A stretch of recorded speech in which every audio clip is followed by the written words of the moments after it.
There is a popular figure whose story has been passed down across generations in Assam and its neighboring regions.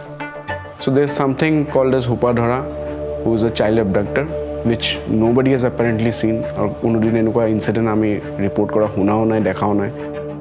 The tale of the Hupadhara, or a dangerous child abductor, is most often used to discipline unruly children. The physical description of the abductor differs based on the version of the story you hear. But in almost all of them, he is depicted as a strange-looking outsider. In June 2018, WhatsApp rumors about an actual Hupadhara abducting local children began circulating in Dokmoka, a small village in Assam's Karbi Anglong districts. So what happened is, during this time, WhatsApp ot kunubai Hupadhara yate ghuri ase boli message eta circulate korise. 500 people from North India yate ahise, tahati bachcha uthai loi jabo and all those things. Eta message eta forward kora hoisile. So mane it spreads like wildfire. And something which has a background story would even move faster because so we believe kore hetu bostu je etu hoy. Unaware of these rumors, Abhijit Nath and Nilotpal Das from Guwahati went on a hike near the Dokmoka village. A mob of locals mistook the two non-locals to be the child abductors they had heard about and lynched Abhijit and Nilotpal to death. Historically, ethnic conflicts have been a huge issue in the state of Assam. These ethnic tensions are constantly aggravated by limited resources, new waves of migration, and changing urban-rural dynamics. When different communities are living together in close proximity, they give and take. They form a super community. They retain their individual identities, but at the same time, this new identity is formed.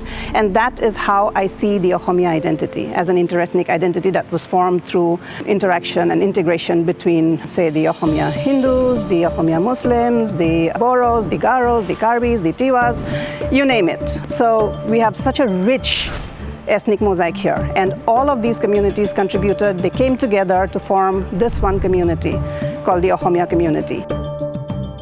Soon after the lynching incident, a video of Neil went viral, where he is seen pleading with the mob in his final moments. Meaning, I am Assamese. But the guise of non-tribal tourists in an indigenous district made the locals mistake Abhi and Neil for the outsider abductor described in social media forwards. Once the lynching became statewide news, it added an entirely new dynamic to ethnic conflicts around the Ohomia identity by pitting Karbis, the members of the indigenous ethnic group residing in the Karbi Anglong districts, against non-tribals across the state of Assam. I think behind this kind of, haunting imagery, there's this whole history of ethnic fragmentation, right? Ohomia versus Karbi, tribal versus non-tribal, these dying words, right? Moi Ohomia. They were meant to create this kind of kinship with the people who were the attackers, right? The mob. But where is that kinship lost? The online discourse spiraled into attacks and counterattacks across different ethnic lines. A Facebook page created by Abhi and Neil's friends turned into a virtual battleground, fueling a spate of hate speech and violent threats. Bahut fake accounts, like recently created accounts without any profile picture, without any friends in their account. Enuka bahut mane manhur account bur boni ahe and they start commenting. So sometimes I also feel that politically motivated asile bahut bar kisuman tribal society manu ase june mane etu hoyto propagate korbo bisare besike. It has been a trend where we have seen that new accounts add up to the group and they start posting hatred things and they try to polarize the entire thing. And this we try to keep a check on it as far as possible manually. But I think this has also instigated a lot of people because enuka kotha kisuman likha jay jot itu manhue people don't understand whether it's a fake account or not.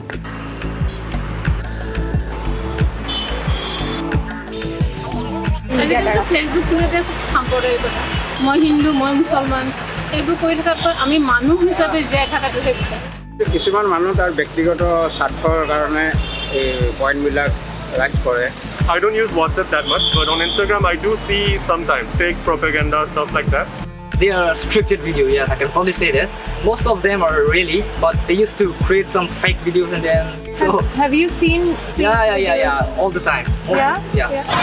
Hindustan जिंदाबाद नशीले पदार्थ का seven ही नहीं। 5 minute में यहाँ पर एक bomb blast हो रहा है।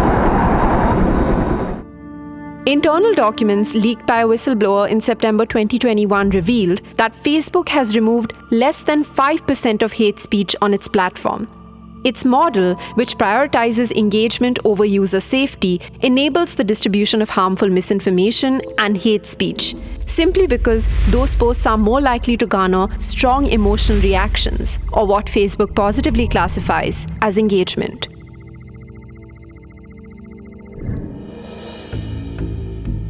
The online hate speech translated into offline discrimination for many Karbis, especially those residing outside of their home districts in Assam. Many of our students living outside of Karbi Anglong, like in Nagaon, like in Dibrugarh, or like in Guwahati, they have faced some kind of problems. One incident that happened is that there are some youths who went door to door to some hostels where the Karbi students are living. Those Nagaon youth have threatened the Karbi Student Association or the Karbi students or the owners of the hostel that not to give a place to stay for the Karbi student to live.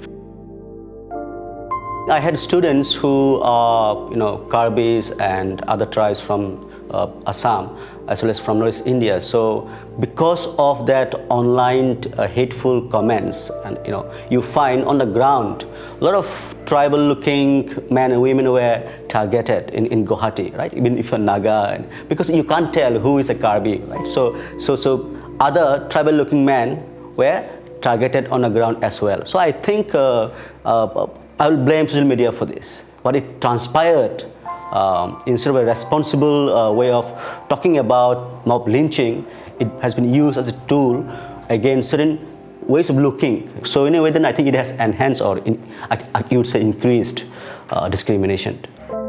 One instance has happened that a patient was taken to Guwahati, and the moment they entered the reception, the first thing asked were, "Tumaluke Karbi niki? Karbi Anglong pra ahisa? Then tumaluke jua." So that's the exact word I heard from the people who have been a victim of that. And they had to take a U-turn, come back, and had to take the patient to Dimapur instead. And the person is still alive by the grace of God, but Guwahati to Dimapur, all over again, they had to come back. When it comes to taking proactive measures to protect from harms on its platform, Facebook classifies India in the Tier 0 category, meaning that it is among the few countries whose content is monitored on priority. However, most content moderators employed to do this job are unfamiliar with non-English languages or local contexts of regions outside the US and Canada. Programming a new language for safety, like building out these integrity and safety systems, costs the same amount in a language that has 10 million speakers as one that's like English that has 1 billion speakers. As you roll into these new languages, the average amount of revenue you get gets smaller and smaller because each one of these new languages has fewer speakers, and on average, the speakers of those languages are less affluent than the ones that are already on the platform. And so given that there is a fixed cost for each one of these new languages, it's just not economical for Facebook to build out the level of safety that currently is available in the United States and these other places. And people are paying for that with their lives.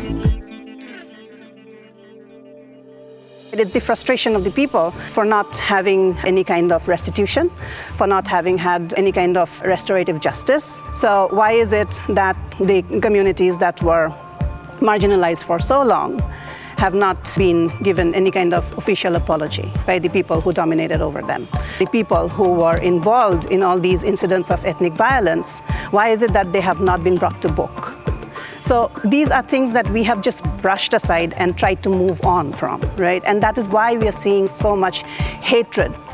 And social media is a convenient platform to express that hatred. The story of ethnic conflict in Assam is not the story of Assam alone. In many other parts of the world, historical trauma and unresolved ethnic tensions are escalated by new modes of communication that social media enables. This makes online misinformation and hate speech the norm, and the web of ethnic discrimination that much more difficult to tackle.